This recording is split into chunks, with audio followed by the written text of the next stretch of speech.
Hello everyone, welcome to Arizona Bill Watch for another lively discussion of important and controversial bills. I am your host, Jose Borrajero. Thank you for watching. There is a lot going on at the Capitol these days, so stay tuned because we have a fantastic show for you today. But before we do that, some housekeeping items. Number one, we would love for you to watch the whole show from beginning to end. However, you may also fast forward to the bills of your choice by using the handy chart that we have placed down below. Secondly, if you like what you see, please make sure that you like, share, and subscribe. It means a lot to us. Third, it costs money to do what we do. So if you like what you see, you may contribute by going to our website, azpeopleslobbyist.com. So with all that out of the way, let's look at the first bill.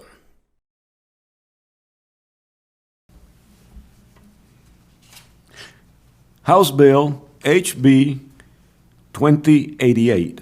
Short title, Bond Override Contributions, Contracts, Prohibition. Four words that don't connect, but you'll see in a minute why they do connect. This bill was introduced by Representative Hendricks, and basically what it does is it prohibits, it's a conflict of interest type of bill. Yeah.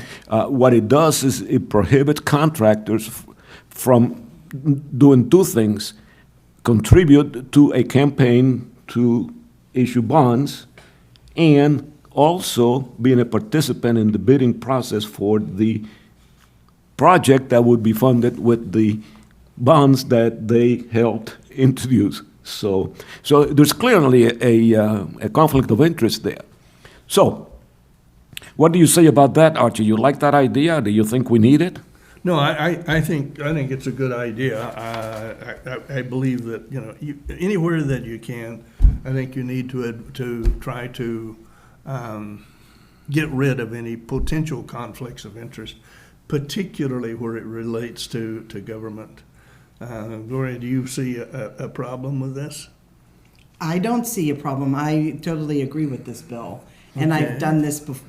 I think we even had one last session that was similar to this. And no, I think that all conflict of interest should be.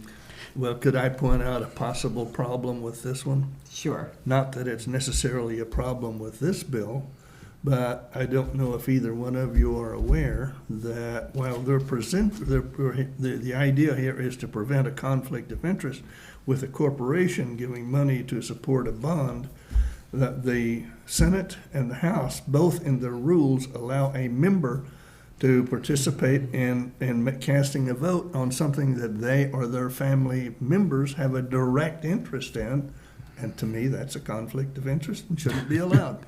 Well, I'm sure you've read the statute on that, and it's funny, actually, folks. If you want to laugh, you have to look at the conflict of interest statute in the Arizona, the Arizona government legislature, because all it requires is that you disclose the fact that you have a conflict of interest so that people know that you have a conflict of interest. So therefore, we have people who are intimately involved with schools voting on school issues, people who are intimately involved in public works like highways and so on, voting on highway projects. So, yeah, we have conflicts of interest all over the legislature. But isn't voting different than contributing? Like having, contributing to as far as having an input into how. Right, I know what you're saying. Yes, there is a difference, but the result is the same. The result is that a person is advancing something to his advantage, okay, which getting a paycheck is something to their advantage. Right. So doing something to their advantage that would be improved or increased by their vote or their contribution. Yeah, if I'm a member of the legislature, I can vote to give an intimate member of my family a pay raise and increase their retirement benefits. Okay, so we all agree that this is a good bill and say yes on it. It's a good bill. Senate Bill SB 1010. Short title, Vehicle Mileage Tracking Tax Prohibitions.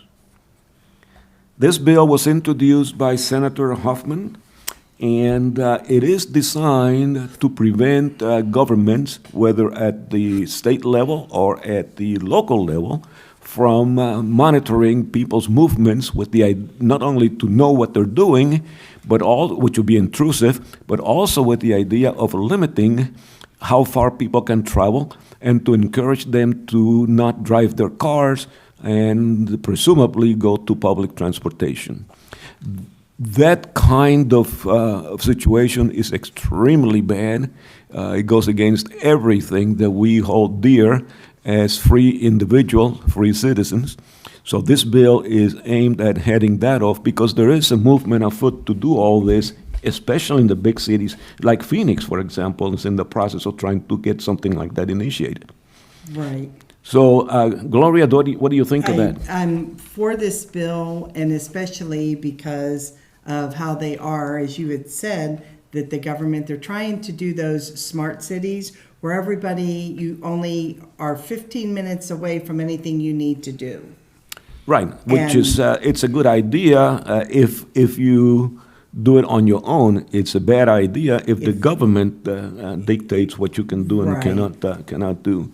One thing I should point out about this is that one of the features is that you cannot tax an individual based on the amount of miles driven. We actually do that, but it isn't indirectly.